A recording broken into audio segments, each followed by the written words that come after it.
This podcast is brought to you by the Heldridge Hotel, New Brunswick's only 4-star hotel and a preferred hotel of Rutgers football fans.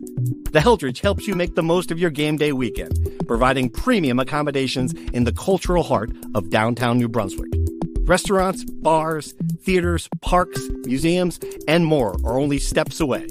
Whether you're traveling alone or with a large group, book your stay at the Heldridge and make the most of your game day weekend. Visit theheldridge.com today. From NJ.com and the Star Ledger, welcome to the Rutgers Rant, your one-stop podcast for the Scarlet Knights, with your hosts Steve Politti and Rutgers insiders Brian Fonseca and Pat Lenny. Let's start shopping. All right, everybody, welcome back to the Rutgers Rant. Politti here. Coming off a big win, 21-18. We all get ready there, and on Sunday, beat Washington. You're thinking, all right, here we go. The ranked football team we're covering. We're going to have a team in the AP top 25 for the first time since 2012. What was it, 2014? A long time ago. 2012. No, not even freaking close. Rutgers had 7 votes in the top 25. One of them is on this panel. Yeah, not great. I got to feel like it's two things. Brian, your voter, you tell me if I'm wrong. One, they're not generating a level of buzz amongst the voters and people who are not watching the games. People who vote in these polls can't watch every game, obviously. They're busy. They have to cover games. And 2, they're not passing the eye test for the voters who are watching the games. Thoughts? I think you nailed it. To be clear, 5 voters, 7 points. Is that only 5? So some of them higher than you. Wow. Okay. Yes, there were a couple that were 24. I put them at 25. All right. There were multiple factors. You're right. One, they have not beaten anybody that makes you go through the box score, because a lot of these voters, myself included, go through box scores. They're not watching 60-minute games, like you said, of every team. Rutgers has not passed the box score test. They have not gotten a win, whether that's the opponent or the margin, where you're like, whoa, that hasn't happened. Like you said, the voters watching them probably have not been impressed by them skating, narrowly making it by Virginia Tech and then beating Washington essentially because Washington could not stop shooting itself in the foot. They literally beat themselves to a degree I have never seen in my life. Even their coach was saying he saw penalties he has never seen in his entire life. That's what Rutgers needed to beat Washington. And look, I got to be honest, when I'm going through my poll, making it on Sunday morning, and I mean, I've expressed multiple times my internal dilemma with considering Rutgers here. There was like a lot of circumstances that made me, consider a lot of teams, right? Like you have Kentucky, who I ultimately didn't vote for, beating number 6 Ole Miss because Gavin Wimsatt with the old, fumble Ruski by accident, maybe on purpose, who knows? They beat number 6 Ole Miss and they almost beat number 1 Georgia a couple weeks ago. UNLV, I ultimately voted them in, but they're 4-0. You have the nation's finest. You have Army and Navy. They're both 4-0 in a G5 league, right? That's worth consideration. A lot 19 of things. 4-0 teams, right? Is it 19 is the number I saw? That sounds right to 19 me. undefeated teams, I should say. Duke, Yeah. You said Duke. You mentioned Duke to me. They are 5-0, and they have a couple of Power 5 wins, and they got 0 votes. And then you got Pittsburgh, who is doing a tremendous propaganda campaign every Saturday night. I got an email in my with them like, "Oh, we beat 2 Power 5 teams, and we're 4-0." And I don't vote for them because I hate receiving propaganda. Lobbied. So lobbied, exactly. Yeah. I get turned off, but I'm sure it works for a couple of people. It's good. Yeah. Pat, one of those undefeated teams has you angry. It does. Indiana. Strong word maybe, but Indiana. I don't know. Angry might be a little too strong, but as you just said with the eye test, admittedly, I have watched 10 minutes of that Indiana UCLA game. Like, I know you watched more, but still, I have not watched a lot of Indiana football. That's why if I haven't voted in a football poll since the NJ.com top 20 high school football poll in 2020. A much more important poll. More important poll, to be honest. But I always judge resumes. What does your win stand up against this win? And to me, when I look at Indiana's 5 wins, none of them are impressive. None of them are as impressive as what Rutgers has wins over Washington and Virginia Tech. I think Rutgers' resume is just vastly better than Indiana's. Beating Washington and Virginia Tech is better to me than beating UCLA and Maryland. I don't Indiana really in front of me. Florida International. Western Illinois, UCLA, Charlotte, Maryland.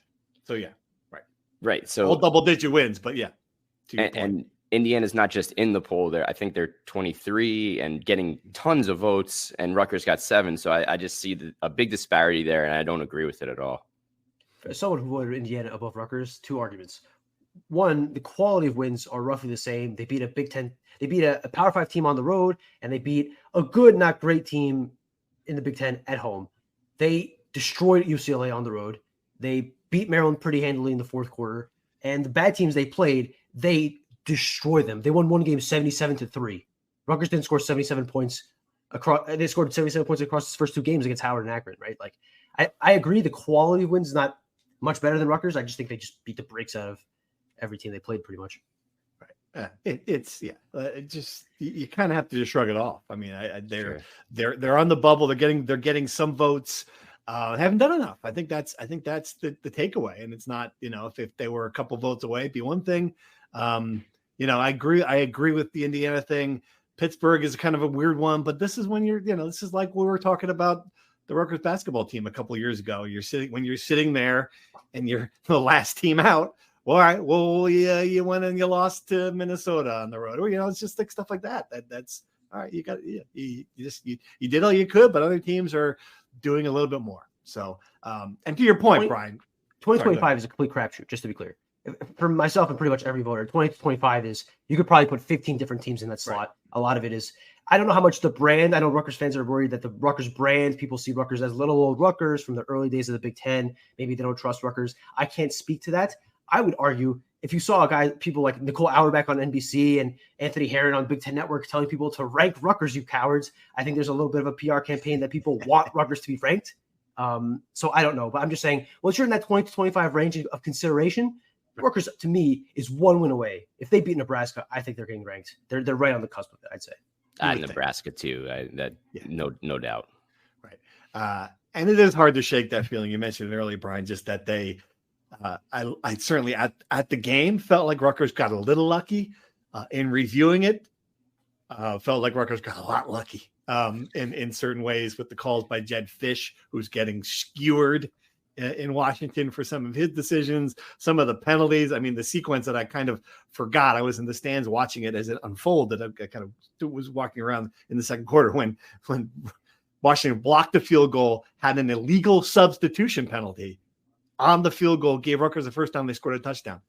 I mean, you wrote about it that in your film review. That itself is a swing that could change the entire game. And this stat, I loved it. And you had it in the film reviews. Everyone should read. Teams who outgained their opponents by at least 222 yards last season went 282 and nothing. 282 How do you even 0. do that stat? How did you Who find added that up? I find that stat? Who did this? Data Dog found it on Twitter. Oh I DM'd him to try to find it. So Sports Reference used to have a tremendous database that you could look stuff up like this, but they have done what every other corporation does and put it behind a paywall that I can't even find. So I imagine Data Dog had some. But he was the second person that mentioned it. So I'm incredible. 282. Yeah. So yeah, you're going to lose that game nearly every single time. Absolutely.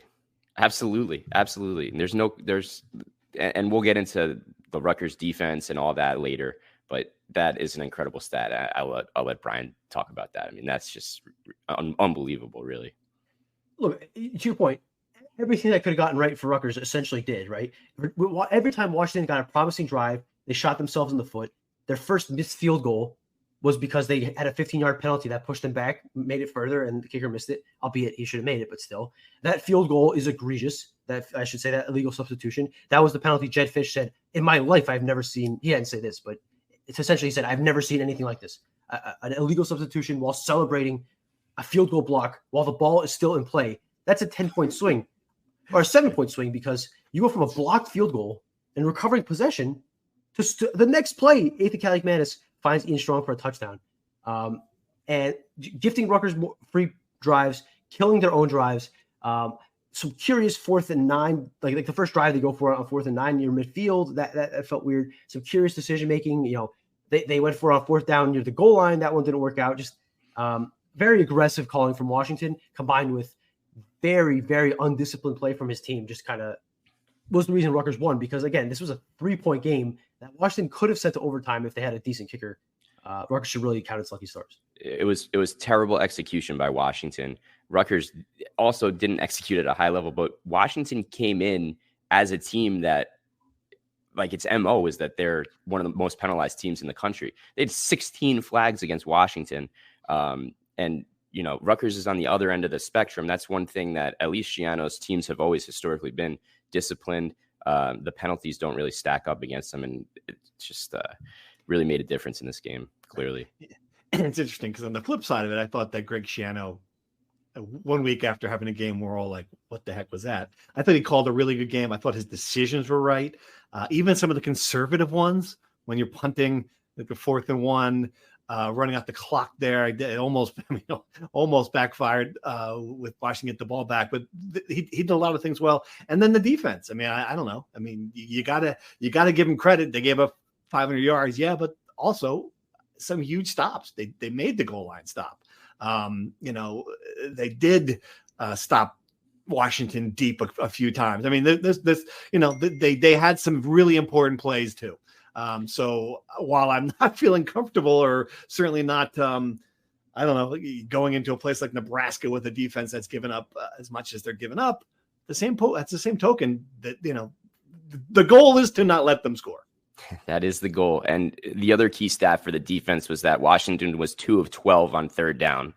Right. So you add that in with the goal line stand, a couple great stops on 4th down beyond the goal line stand. And yeah, you're right. Like, they do deserve some credit. So it becomes a glass half full, glass half empty. Are you an optimist? Are you a cynic? Right. Like, if you look at it from the points perspective, Rutgers is playing great defense. If you look at it, other teams are running up and down the field on them, glass half empty. So I think it's your view on that. I think it's a little bit of both. Like, you have to give them some credit, and you have to also knock them for what was supposed to be Rutgers' calling card this year. Was they were 16th nationally last season in yards allowed per game, and they got gashed in the last 2 games. So Schiano even said it himself in his post game. Like, there's a lot of room for improvement, and we have to be better defensively. I think that's obvious.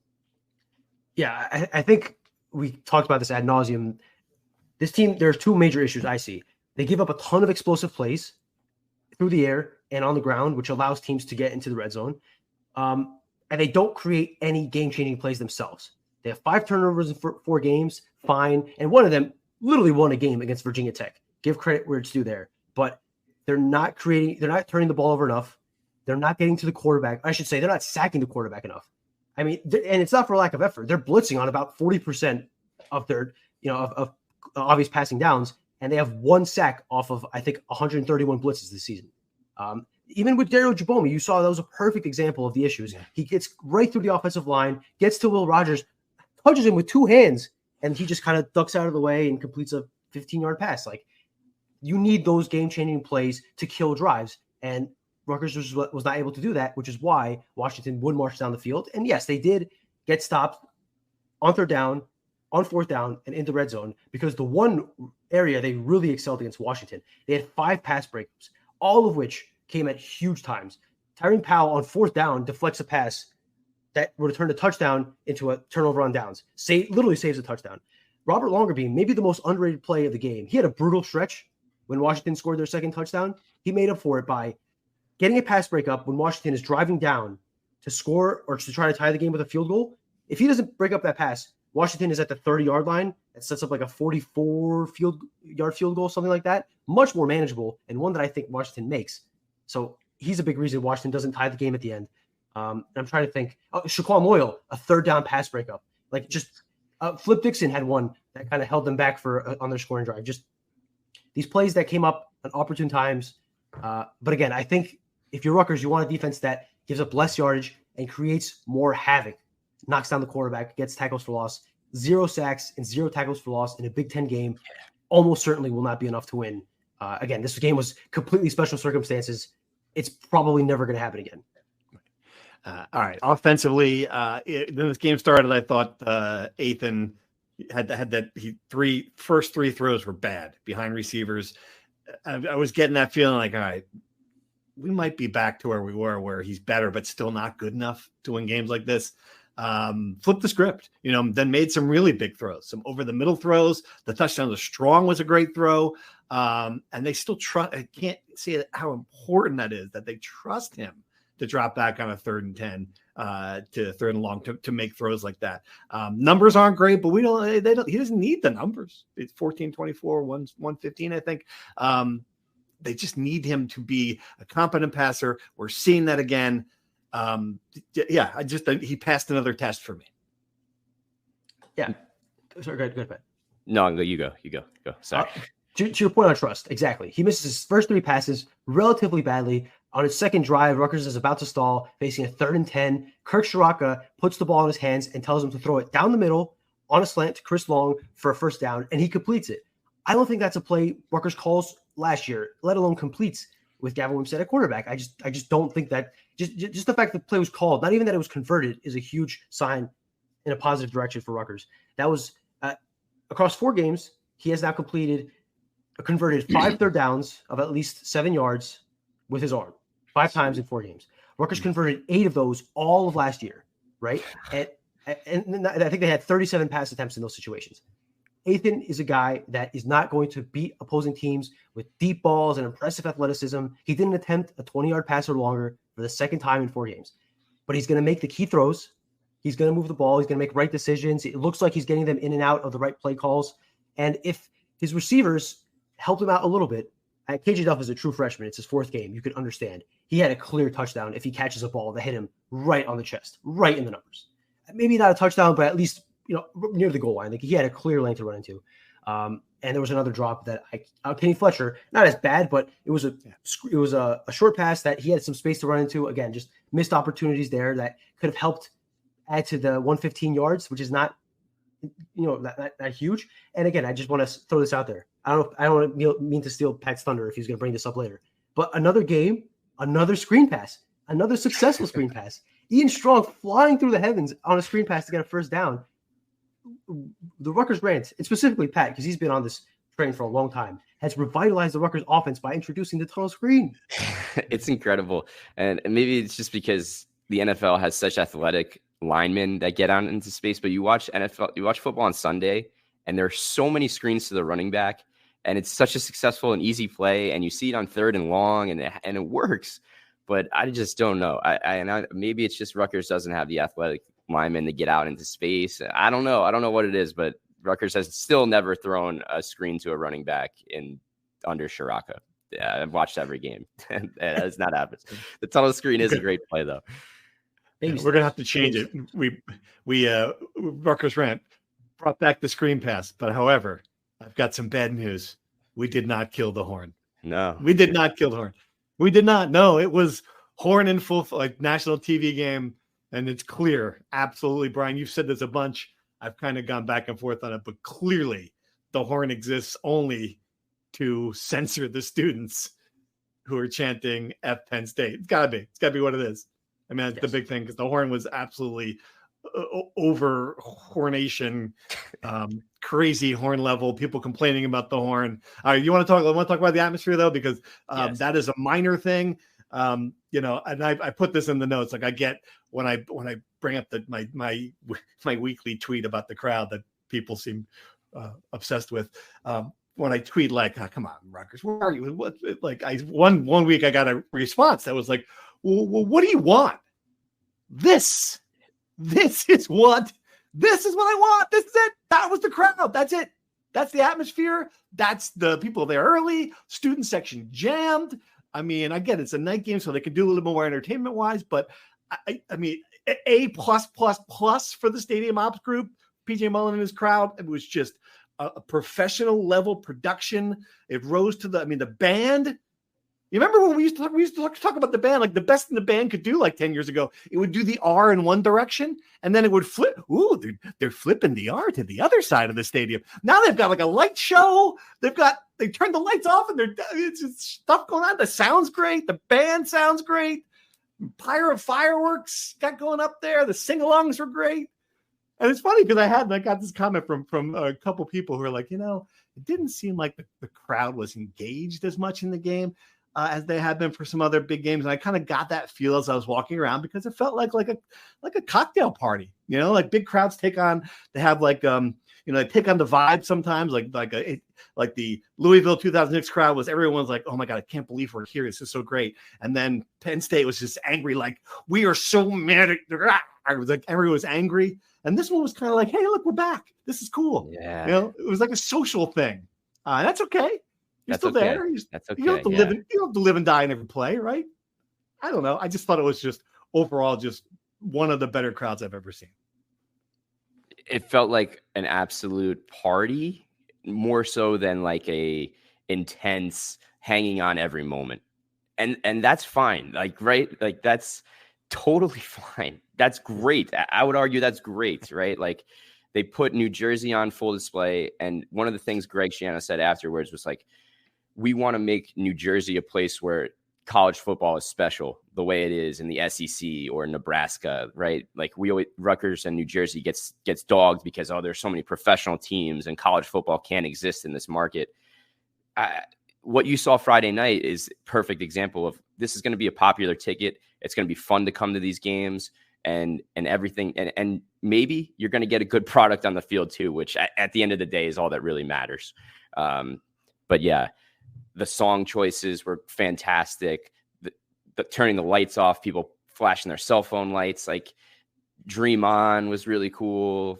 Of course, you got Born to Run and Bon Jovi in there, right? Like iconic New Jersey things after the game too. Just really well done. The blackout was, we knew coming into the season when we saw that this was going to be a Friday night blackout game that against the reigning national runner-up, that this was going to be the chance for Rutgers to do something special. And by all accounts, everyone stepped up and lived up to that expectation. Few quick things. One, baby steps here. Students stayed all the way through the end of the game. The student section was packed for that last field goal, very loud, which is exactly why they need to have the train horn, because those FPS chants were going insane before that big play. Second of all, the next step is they stayed all the way through. They packed out the stadium by the second quarter. Show up early and fill the stadium before, because I saw it at Virginia Tech, and I am almost certain I will see it at Nebraska this upcoming weekend. That place gets packed before kickoff, and that's kind of just the what you got to do to further help the team. They had a great video on the Rutgers football Twitter account of them running out of the tunnel. I think, and it was great perspective for me because I've always wondered what that would be like and kind of the feelings of doing that, whatever. I think that would be a lot stronger if they come out and the 200 levels are a little bit more filled in and the 100 levels are completely filled in. But again, baby steps. And I do want to say, I empathize with fans because I heard a lot of complaints about getting in. The insane traffic on 18, on 287, the buses coming from College Ave were a little delayed. And I heard a lot of complaints about getting out. And that's kind of the cost of putting 50,000 people in a building. It's going to be really hard to navigate the logistics of all of it. And the biggest point of all this, I said it in our rapid reaction video. I want to reiterate it here. This was a humongous opportunity for Rutgers. People showed up and Rutgers pulled through and won the game. People will actually be inclined to come back for the next time this opportunity comes and not feel like, why would I do that? Spend 3 hours, all my energy, all my money for nothing. That was, to me, the biggest part of the night. Yeah. The upper deck stuff, I hear I got this a bunch from people. Like, it's like when I tell my son to clean his room and I go in there and there's still like a couple cans lying on the ground. Like there's a wrapper. All right. I can't expect perfection. Right. This is the same way I feel about Rutgers crowds. I mean, I get it. I think a lot of people do stand downstairs, especially the student. It's like 8 deep behind the student section. Every seat's filled. And then there's a bunch of people standing there. I don't know why people don't sit upstairs. Maybe those seats aren't. So I don't know. It's a great question. But I agree with you on the getting there. And I do love, and I feel bad because it's hard. Like it took me an hour and 40 minutes from Montclair to get down so an extra hour to get down to the parking lot from door to door. It's tough. People have to do weird things. I saw Fooch running, like he had to get dropped. So much traffic. It was late for the pregame show to get dropped off on River Road. And I'm looking like out my car window. Right. It's like, what is that? Why is there a madman running along the side of running through the woods along River? That's dangerous. And that's Fooch. That's the Rutgers play-by sideline reporter running along there. You got to do to get to the game. If Fooch can run on the side of River Road, you folks can figure out how to get there quicker. All right, maybe that's a bit much. Campaign slogan, Rutgers Rant 2024. If Fooch can do it, you can too. You can do it too. All right. We got a bunch of fan engagement comments in the questions. Want to just dive into them for a minute? Sure. All right, let's see what we got here. Trying to think. Game Day Operation Crew did a fantastic job. It was easy for fans to get into it. They get a 1 point deduction. If you're going to spend all that money on pop and circumstance, at least have a horse entrance where he gallops around campus in the dark. Kind of foos to have that video shot in daytime, and then he runs out 8 p.m. in the dark. They got a new horse video. Wow. Talking about picking some nits here. We are good. Here's a question. Did the Rutgers band nix the first down, touchdown, go RU Knights song? Didn't hear it Friday night. I don't know. Do you guys notice that? I don't think I heard it either. Yeah. Didn't hear it. Too busy typing. It does. Yeah. Too busy. I do think there is this constant tug of war between what we've always worked with, they've always done, and what they want to do new stuff. So they're constantly, when they add stuff, they don't let them take stuff away. So maybe that's something they took away. Gus from Flemington made the same observation a lot of people did about a fan who was at the Louisville game in 2006 and South Florida game 2 years later, felt the engagement level by fans was better at those two games than last night. He also said those games didn't have all the theatrics of pregame, halftime, and postgame. Great atmosphere, but fan engagement wasn't there. We talked about it a little bit. I think maybe, those games are also later in the season, more important.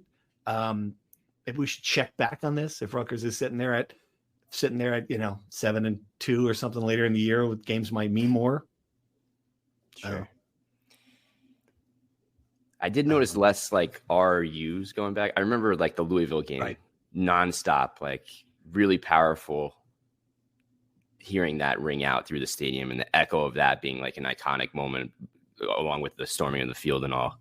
Right. But yeah, I think it was just a bigger circumstance for the Louisville game, right? They're ranked so high. Rutgers, there's just more at stake, right? Everyone's going to be more engaged. At the end of the day, this is an early season game, that first in the Big Ten. So yeah, I think you're right. We should definitely check back in. And there are some people that mentioned people leaving early. I mean, part of it is Brian, you pointed this out. We're sitting in the press box and the game's so freaking long. The number of commercials on these night games. I mean, holy crap. I thought and the penalties too, the reviews early on for targeting, that is just not the eye test right away. That's not targeting. And sure enough, we'll spend 5 minutes looking at it. It's not targeting. So what was it? 3 hours, 38 minutes, and it was 2 hours and 12 minutes of actual time, Brian? Is that what you calculated? Yes. It was 3 hours and 33 minutes of real time. And the Big Ten Plus replay was 2 hours and 12 minutes. So one could deduce that you take out halftime and some other, minor things. That's roughly an hour of commercials, which I hope nobody buys anything that was advertised for that hour just to stick it to these people, because I know that's why these schools are getting $75 million in payouts, and that's all well and good. I'm getting 0 cents, and I don't want to deal with this nonsense. It was midnight by the time the game ended, and then by the time Greg Schill talked to us, it was 2 a.m. So right. we don't have to worry about the traffic, thanks to Greg. He makes sure that we don't get out of there with any cars in the lot. So thank goodness for that. Yes, but all jokes aside, yes, I get why it happens. It is ridiculous. And I saw someone say Rutgers is now understanding what it's like to play in a national television game, because this is what happens to teams like Nebraska and Ohio State all the time. My goodness, give me Big Ten Network at noon anytime over this. This is unbearable. I can't imagine watching from home. It is hard to get out. But I think, and I heard this from a couple of people, that they did they did make it easier to get in. And I think you owe Board of Governors chairwoman / superfan Amy Towers for that, from what I understand, that she heard all these complaints. She's at the games, all these people complaining about, why are they searching through every nook and cranny of my bags, and I think that things got a little easier to get into that stadium. Just overall, I think that was a big complaint I heard. Readers do not like your bag rant, by the way, Brian. I've got kids. I've got people I got kids. I got to bring a bag. I'm a woman. I got to bring a bag. So they can't travel as easy as you. Just pointing it out. The one I felt bad about was one guy was like, "I'm diabetic. You want me to, not bring my insulin?" I'm like, okay, that's a very fair point. I can understand that. The kids, fair enough. You want to bring your kid to a Rutgers game? Fine. Maybe just leave them at home. I don't know.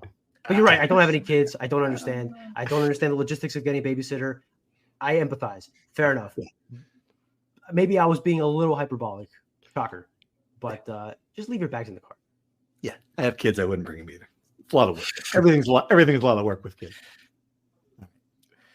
More questions. This is a really good one. About the floor for this team now. Now that we are 4-0, what is the floor on wins for the season? Is it realistic to think that we can go 4-4 from here and get to 8 wins?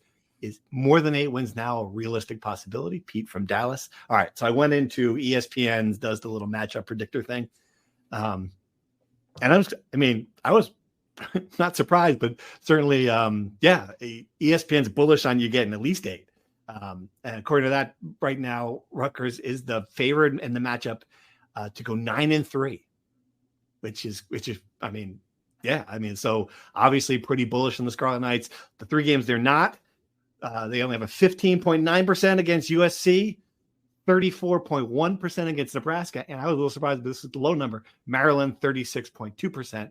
Otherwise, so Rutgers 70% to beat Wisconsin, 81% to beat UCLA, 65% Minnesota, 56% Illinois, and 56% Michigan State. So toss-ups, those are the swing states of this election, I guess.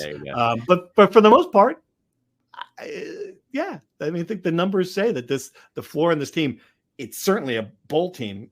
If it's not a bowl team, it's just a disaster, and it should be a pretty good bowl team. You think?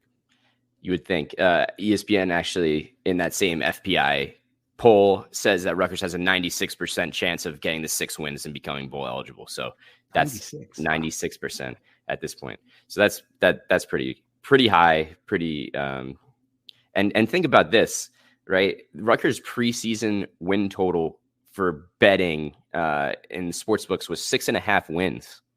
So if you were a smart gambler, you would have been all over that. So I don't know, just something there. Just show how. We were obviously. I predicted 10-2. Of all people to be talking about this, you were 9-3.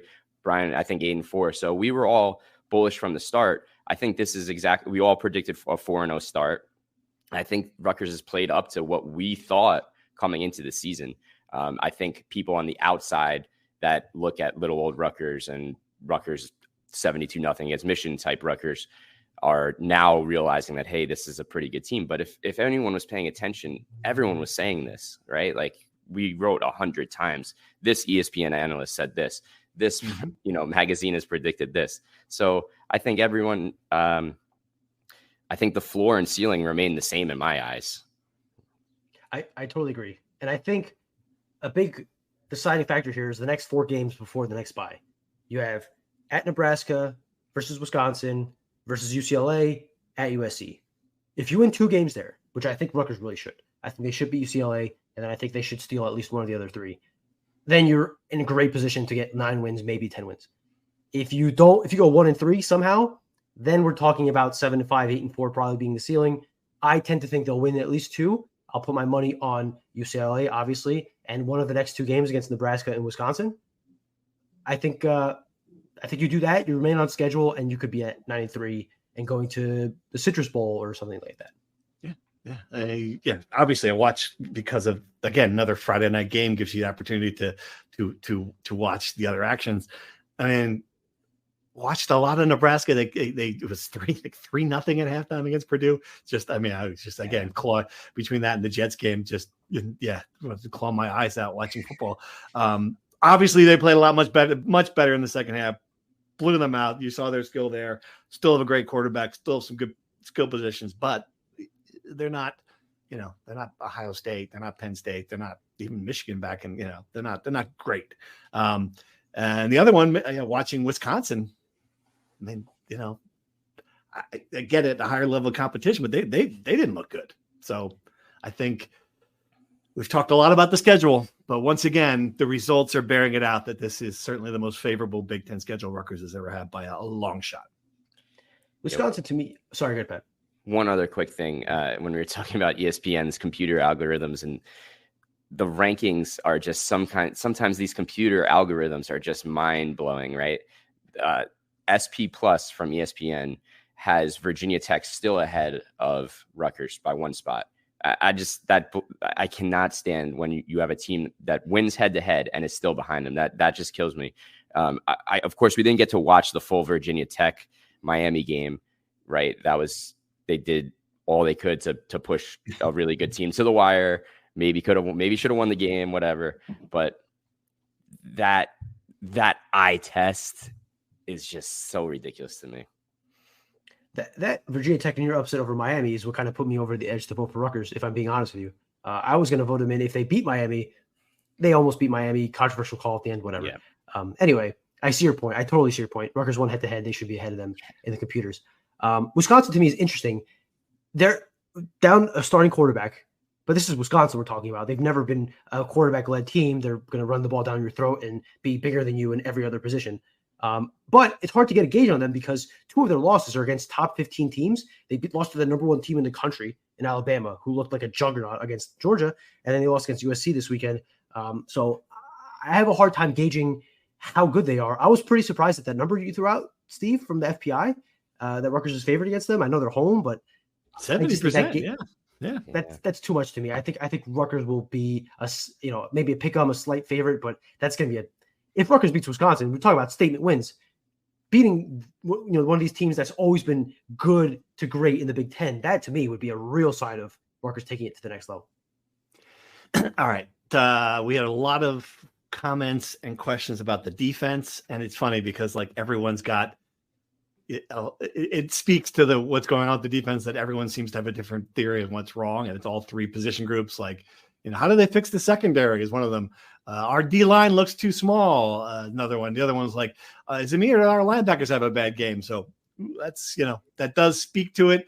I think the one theme that comes across in a lot of these is like, how do we generate more pressure on the quarterback? John from Edison, lack of quarterback pressure is putting pressure on the secondary. Does Greg feel like there's a problem and what adjustments need to be made? Got to come from blitzing, I think, at this point. I don't know. How do they get more pressure on the quarterback? They do get pressure on the quarterback. They do. They just don't stack the quarterback. They just don't get them. Yeah. They blitz 40% of the time. I don't know how that compares to the rest of the country. Is that right? 40% of the time? That's very high. I didn't realize that. Wow. I believe that's on passing downs, right? I don't have the full break. I don't think it's 40% of snaps, but 40% of obvious passing downs they're blitzing. And they have 1 sack off of those blitzes. They attack the quarterback. They get to him. Aaron Lewis, I think, is a great example of this. Like, he's a guy that's consistently in the backfield, but he just does not get to the quarterback. And that's the same across the board. The issue is not creating pressure. The issue is getting the quarterback on the ground. How do you fix it? I have no idea, because if I did, I'd be having Joe Harris-Simiak's job. It's not an easy thing to fix. I'm not sure.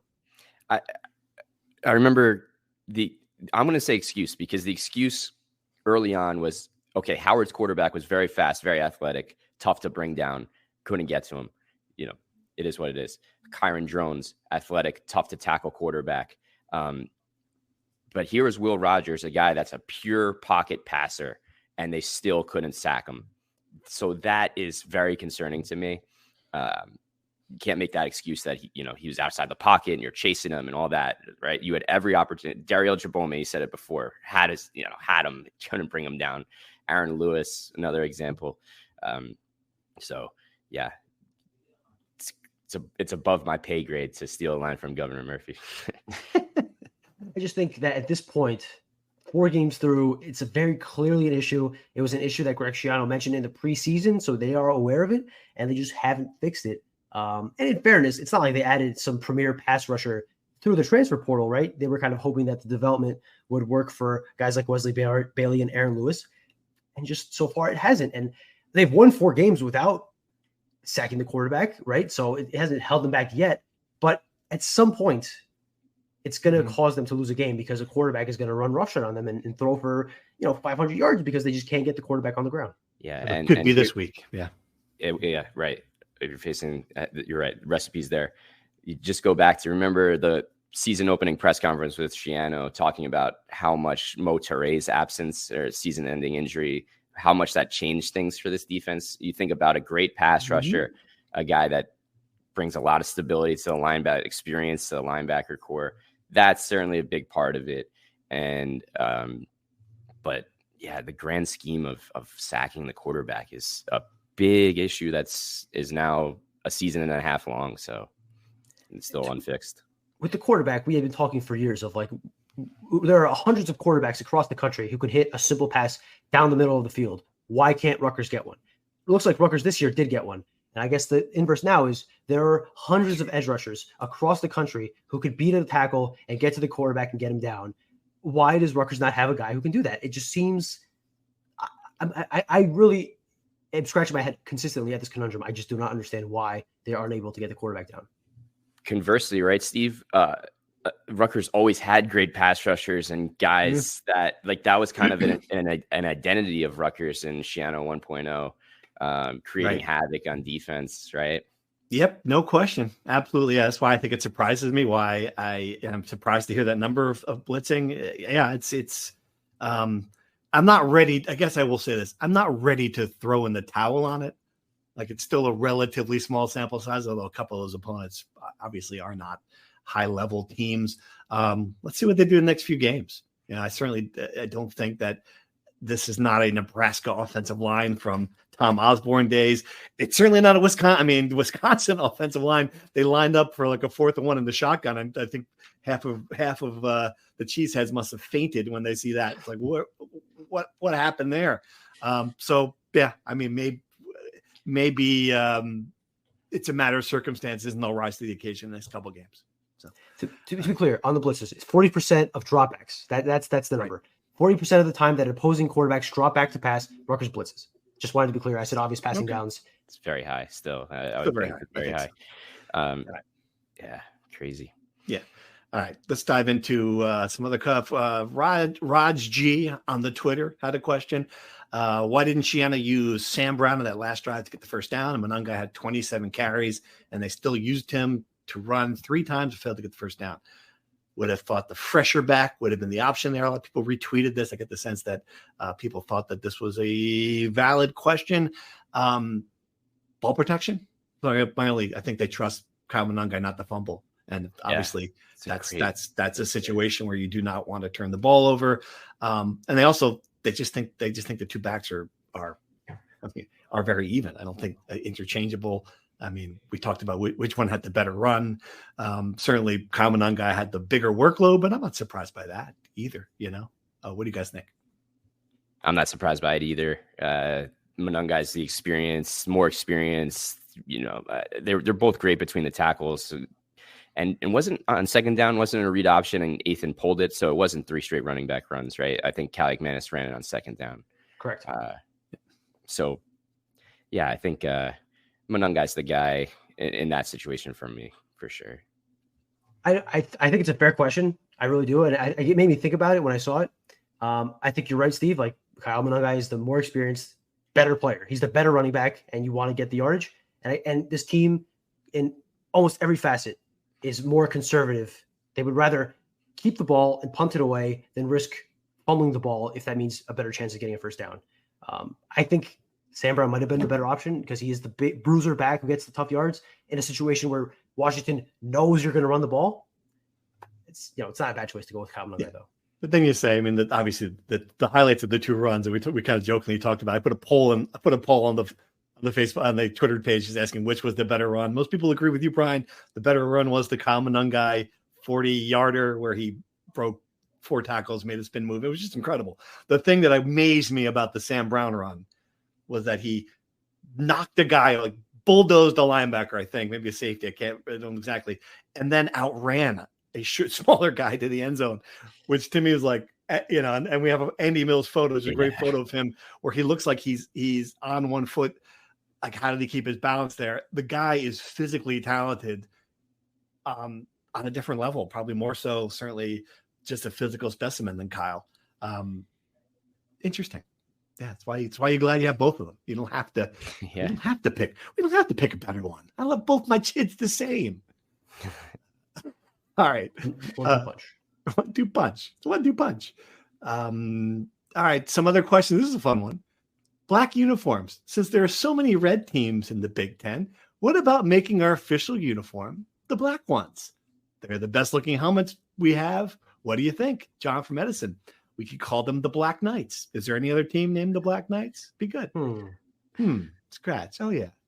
That might be one in the region that's significant. It certainly was a great look. I think there's 155 years of history that you can't really, punt on here. But and believe me, Rutgers likes punting. But not on this all right. So we're not. So John, we're going to stick with Scarlet just for now.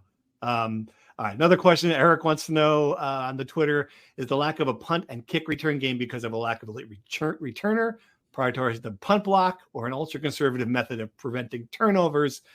I don't know, but I will say, like, I think back to after the safety, like that to me against Virginia Tech, where they got the safety and they still fair caught the ball on a free kick. I mean, they're not trying. Clearly, they're not trying to have any punt return game whatsoever.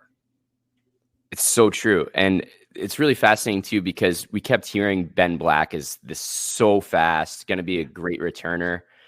And yet I don't even know if he's out there on kickoffs anymore. I know he was for the first game or two, but now it's been Dremel all the time, exclusively on punts and kicks. I know on punts, Rutgers lines up for the punt block, I would say 9 out of 10 times, and would rather put emphasis on putting extra people in for a punt block than return. So I know that for a fact. Kickoffs is I don't even know what to say. Like you're not even trying to return the ball on a kickoff is, in my eyes, not a winning formula, but again, above my pay grade. Mm-hmm. The answer to this is the same answer for most decisions in this program. Ultra conservative, make the other team beat you, don't make mistakes. Listen, that worked out.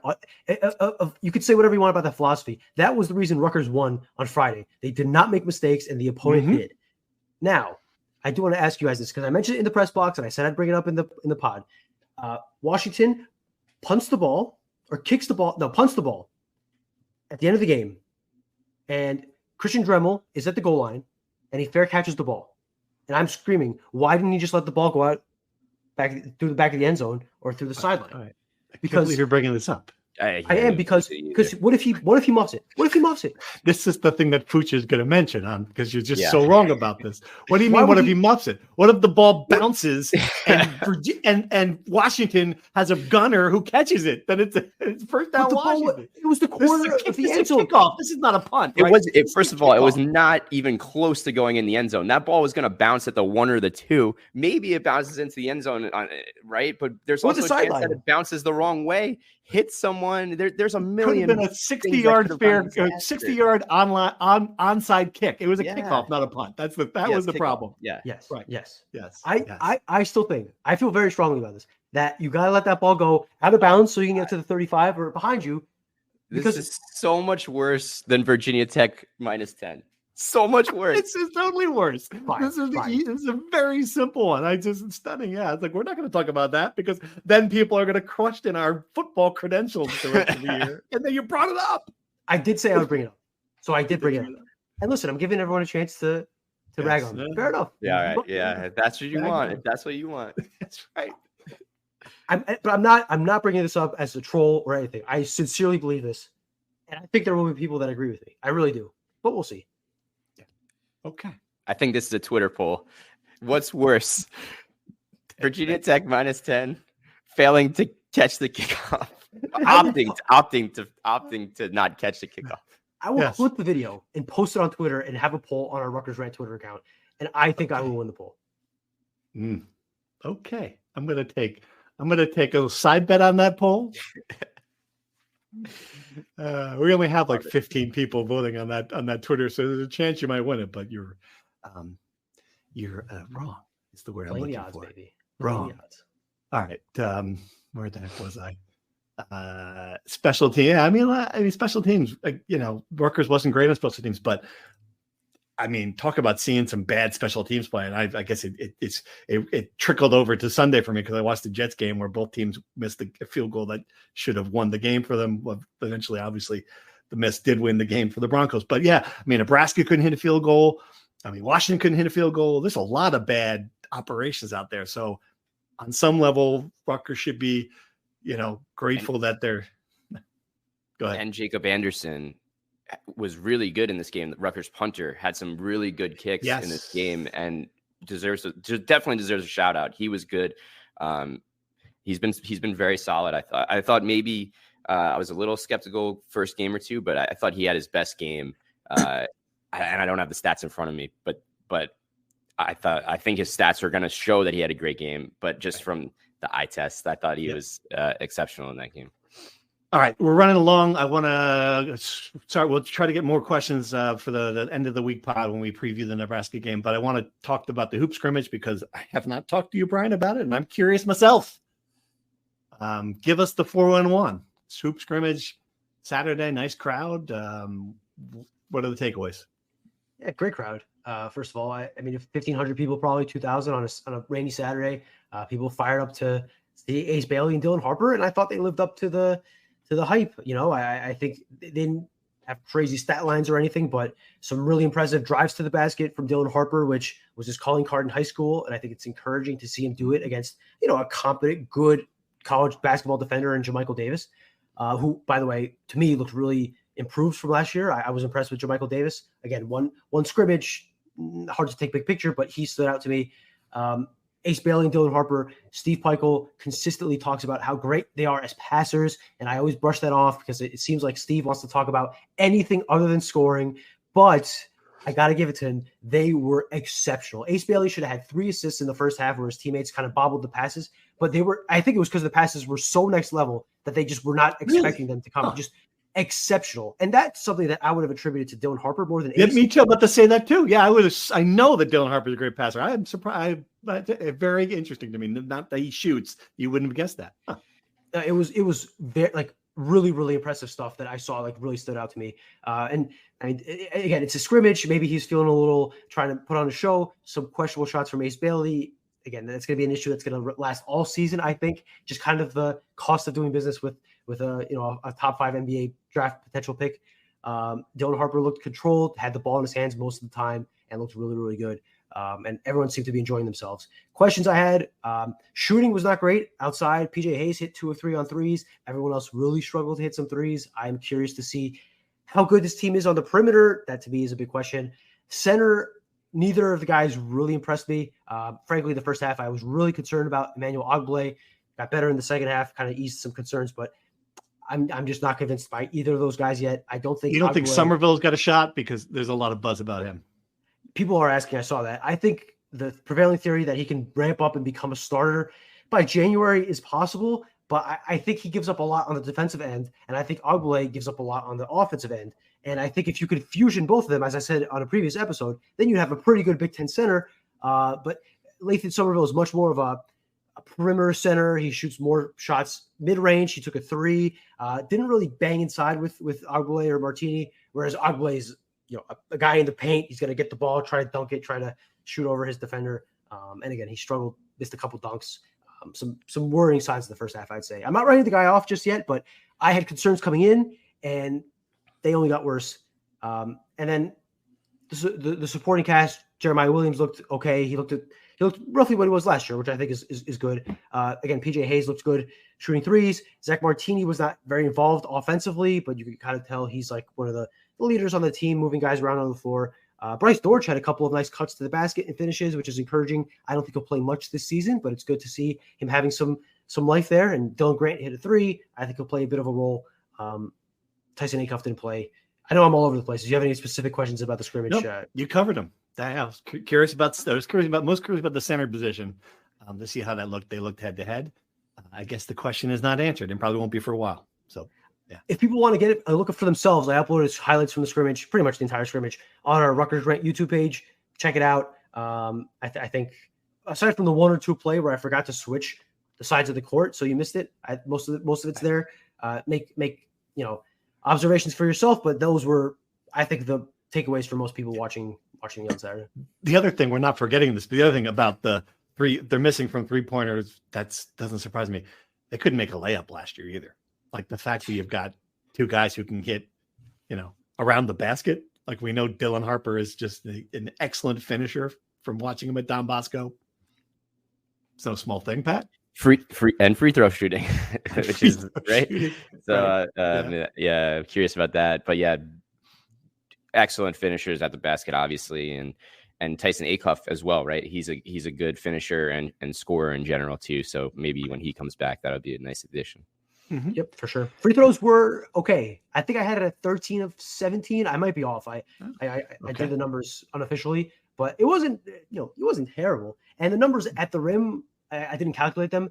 They seemed good off of my memory, but one caveat is that we're not seeing high-level Big Ten defense. This is a lot like an NBA All-Star game where defense is kind of optional. So I think hard to take away big things from there. But they were finishing their layups at the rim when they got there, aside from Ogbole, who missed a couple of dunks. All right. Women's soccer heads up to Michigan, gets a win against Michigan, ties number 1 Michigan State.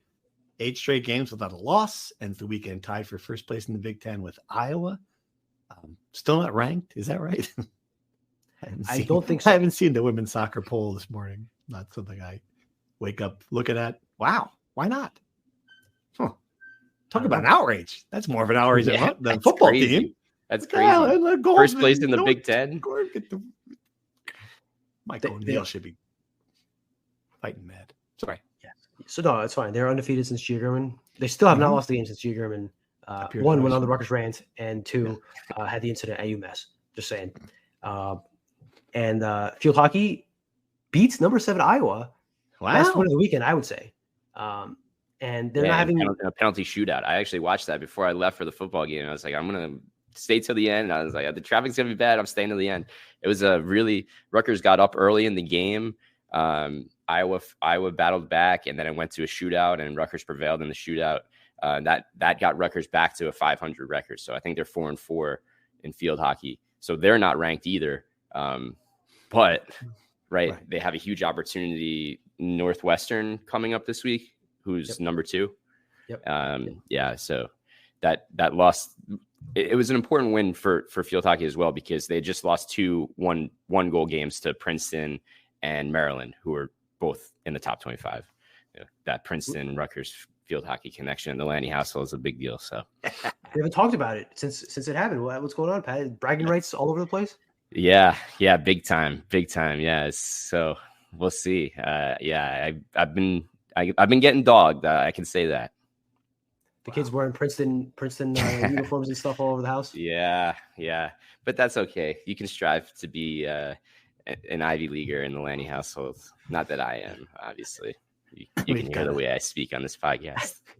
We've got to find a reason to get Candace Lanny back, our favorite Lanny person on the podcast this year. Let's hope that there's a reason to preview some NCAA tournament game, rooting for the field hockey teams. All right, anything else before we sign off? Really quickly, Lino Mark, a 3-star guard out of California for basketball, is announcing his commitment on October 2nd, which I'm fairly certain is Wednesday. And he has a Final Four of Rutgers, USC, Seton Hall, and I am blanking on the 4th one, but it doesn't matter. Trilly Donovan, the unofficial announcer of where kids are going to commit, predicted that Rutgers will land the guard from California who took a trip to Piscataway officially last week, I think, or 2 weeks ago. I have no reason to believe Mr. Donovan is incorrect.